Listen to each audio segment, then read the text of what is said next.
And we now have a tied series. Kyrie Irving left the game in the second quarter with a right ankle injury, and KD was held to 9 for 25 from the field. Here's Steve Nash following the game. Yeah, Kai, x-rays were negative, but we'll have to see how it goes tomorrow and further tests and treatment. Obviously we lost a great player during the game, which was tough. We all got to pitch in. We all got to play together. We got to move the ball. And I thought tonight we got a little single-minded, looking for Kevin every time. Puts a little bit too much pressure on him. It makes us a little more predictable, I thought, which puts a lot of burden on him. And look who we have joining us, Razgold Onwude joining First Take. And Roz, it's really sad because there is the real possibility now that both James Harden and Kyrie Irving will be out for Game 5. So do you think, Roz, that Durant can win a game without the rest of the big three? Yes, I definitely think that it's possible for the Nets and Kevin Durant to win a game, win the series without Kyrie or without Harden. But, I think one is going to take KD being great, but two, this is going to be a team-wide shift that's needed. First and foremost, this team has to be able to meet the Bucks intensity, physicality, toughness. They were out-toughed by the Bucks in this game. The Bucks, starting with PJ Tucker, setting the tone, sacrificing his body, getting on the floor, getting in fights. He might have gotten away with some fouls too, but that's part of the game plan. Nobody's paying PJ Tucker to play pretty basketball. His job is literally to muck things up and hit corner threes, and he set that tone. So as a team, the Nets need to change their attitude and be tougher and more physical in the next game. And then the next thing I would say that's also important is going to be ball movement. If they're without Kyrie and Harden, they're without two top playmakers, guys that can create their own shots, create shots for others. So what's going to be key is ball movement, body movement. And all those role players, I don't want them out there just chucking up a bunch of shots in Game 5 of the playoffs. I want them to work harder to create easier and better shots for each other. Movement without the ball movement, playing in pace, beating a good physical Bucks defense down the court before they get a chance to be physical and set up with you, transition and some offense over defense, ball movement, attitude shift, and toughness. I think that's how they can do it.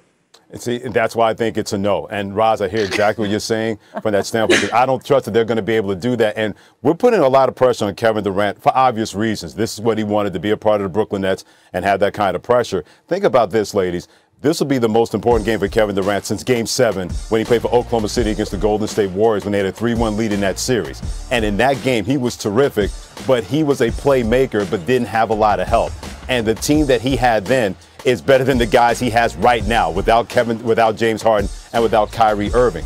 That's why it's really incumbent upon Steve Nash. Kevin Durant can't just start and facilitate things. Get him to where he's going to do the most damage. Get him on the low block, get him on isolations, and when they load up on him, you have to trust that guys will be able to make shots. I trust that Kevin Durant is going to be terrific. He's going to make a lot of plays for himself and try to make plays for other people. I just don't trust those guys that they'll be able to do that, and that's why I don't believe he can win another game in this series without James Harden and Kyrie Irving, because I trust Kevin Durant enough to make plays, but enough for other guys to raise their level and do that. That's why I don't think he'll be able to do it in this series against the Milwaukee Bucks. Freddie, you don't trust these guys to move the basketball? I mean, let's not forget that the big three actually only play, 7 games together? We've said it all year round. They've been on the floor without their star power. I think Roz laid it out perfectly. Attitude adjustment and ball movement. To me, moving the basketball is quintessentially one of the simplest things to do in the game. And if you're asking me, can they execute an offense that includes some more motion so that ultimately it still ends up in the hands of Kevin Durant? I think that they can handle that. The idea that this team cannot step up to the occasion in terms of playing tougher, to me, Freddie, that's wild, bro. Like, they can play tougher. There's another level to go. And all of a sudden, we're acting like this Milwaukee Bucks team has been steamrolling the Brooklyn Nets this entire series. They are not that far removed from looking like the gum on the bottom of your shoe when you're walking through New York City. And I just don't buy that they are suddenly that consistent, and there's no way for this Brooklyn Nets squad to match them in terms of toughness and something as simple as ball movement. I even think that they can bring the defensive intensity to support Kevin Durant. One game, Freddie? Ross said series. I don't know if I can get with series, but one game? They can get one game. Here's to your point about one game. After Game 2, what were we saying about the Bucks? When they lost by 39. People said they had no chance of winning the series. So we're going to use the one-game theory. Then we got to apply to both of these situations here. All of a sudden, you're trying to tell me that, okay, one game later, that the Brooklyn Nets are going to find their shooting stroke, and you're thinking that Landry Shamet, Joe Harris, who's been terrific, who's not been terrific in this series, other people are going to step up, that's asking a lot of those guys, because we have to remember the genius of Kyrie Irving and James Harden. You can overcome James Harden. You still have Kyrie Irving and Kevin Durant on your basketball team.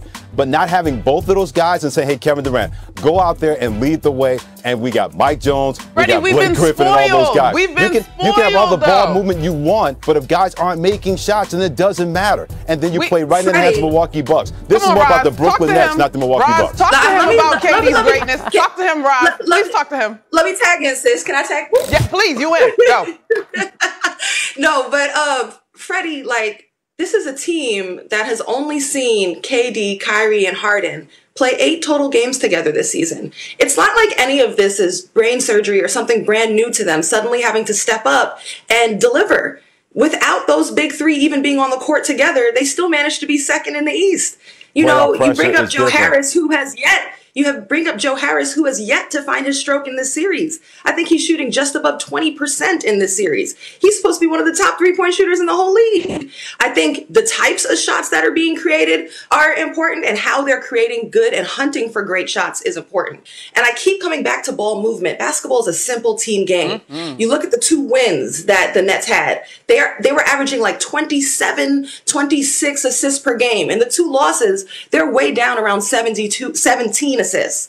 You know, so you're talking about a difference in play creation and also creating some offense off of defense, making the game easier for each other. And then to come back to defending Kevin Durant, when you look at the way they were running offense once Kyrie was out, Coach Nash said it himself.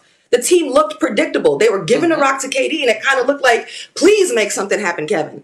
And the problem is that the Bucks have personnel. First of all, PJ Tucker is physical on him. That's the first line of defense. The second line of defense is also big and long. Chris Middleton or Brook Lopez waiting for him. There's so much size and physicality, working hard, all focused on KD. Almost all his shots were contested, hard, fouled. He was on the floor. He's getting yelled at. You know, Connaughton's bleeding. This is a physical matchup. So it's not only creating better shots for each other, and to your point, you're like, well, let's set up KD more. As great as KD is, you still got to help make the shots more in rhythm and easier for him as well. Roz, I hear you, but you're not playing a regular season game. This is playoff pressure in a Game 5 that's going to feel like a Game 7. So based on what you and Monica are trying to convince me, and let me give you credit, you're not convincing me at all, but it's a nice try to both of you. In this situation, I expect Kevin Durant to be great. I expect Kevin Durant to get 35 and 40. But where's the other 20? Where's the other 15? Where's the other 18 going to come from? Were those guys that he has right now part of this basketball team in this series with that playoff pressure going into Game 5? And I know they're playing at home. That is asking a lot of those guys. You guys are exactly right. You ladies are exactly right. Ball movement, creating better shots. But are we really trusting Blake Griffin to make those shots? Are we trusting Joe Harris in this? Freddie, that's the thing for me. One game. Yeah, it's one game. Blake Griffin hasn't made shots the whole series. So you can add that. He's made a couple of shots here and there. You didn't say one person had the 18. You had to have 18. You said we got to come up with it. Monica, he had a play yesterday where he is going to the rim. He sees Lopez, and he did a 180 to throw the ball back to somebody else, threw the ball out of bounds. If he's doing that and not trusting himself, also we're going to trust Blake Griffin to do that in the Game 5, you can have that faith all you want. I'm not having that faith at all.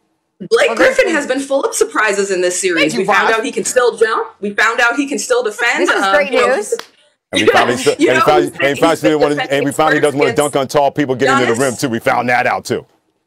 Okay, well, look, the Nets, they're 9-6 when one member of the Big Three plays that since James Harden's debut with the team. Now, that being said, last night makes the first time within this postseason, also the regular season, that the Nets neglected to score 100 points in back-to-back games. So they definitely will have their work cut out for them, especially if KD is the only one on the floor of that Big Three. All right, Roz, thank you so much. Thanks, Ed. Always appreciate your insight. Bye, Roz.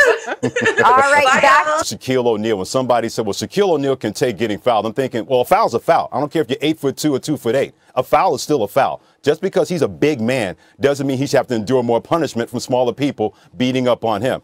I thought this was a reverse situation. If Nikola Jokic was the same size as Campaign, let's say he was Devin Booker, there's no way that Devin Booker is thrown out of this game. And to be fully honest, even Nikola Jokic stays in the game, they're still getting swept because Phoenix was that good in the fourth quarter. At one point, Chris Paul made 9 straight shots. Yeah. They ran the same play. They ran what I call the DOI offense, ladies, definition of insanity. They ran the same thing over and over again, and Denver says, well, it worked the first 7 times. It won't work number 8. Well, it worked the first 8 times. It won't work number 9. So they wouldn't have won this series or not avoided being swept, even Nikola Jokic is on the floor. But I thought he was the punishment because he was a bigger guy. Cameron Payne is not a bigger guy. And I thought they took that rule too literally to the point it should have just been a flagrant 1, technical foul, 2 free throws, and let's play basketball. Yeah. Well, if you were on Twitter, you saw what Stephen A. had to say about this call by the refs. He was not about it. Now the Joker is only the second MVP to be ejected from a postseason game. Steph Curry was the first back in the 2016 NBA Finals. You remember he took his mouthpiece out, threw it into the stands. It hit a fan. So this is only the second player in 25 seasons, by the way, to have that happen. All right, now we move on because the Joker's absence led to some smooth sailing for the Suns, who swept the Nuggets out of the playoffs 123-98. Chris Paul, he did the damn thing. The 36-year-old went off for 37 points. He's now just 4 wins away from his first ever NBA Finals appearance. Chris was saying before the game, he ain't never swept somebody. He ain't never beat anybody 4-0. And I don't know when the last time the Suns have been to the Western Conference Finals, but, you know, tonight is one of them nights that, you know, we celebrate in-house, and then, you know, we wake up tomorrow and, you know, we're on to either Clippers or Utah. A couple years ago, they was writing me off. You can't do this, and this ain't about me, it's about us. Show you what you can do when you come together as a team. You got a great team over there, and it's a lot of fun to be a part of it. Chris Paul, you gotta love him. You saw the hug he gave to Monty Williams after the game. That was something. Freddie, I have to ask you though, would Chris Paul be a top 5 point guard of all time?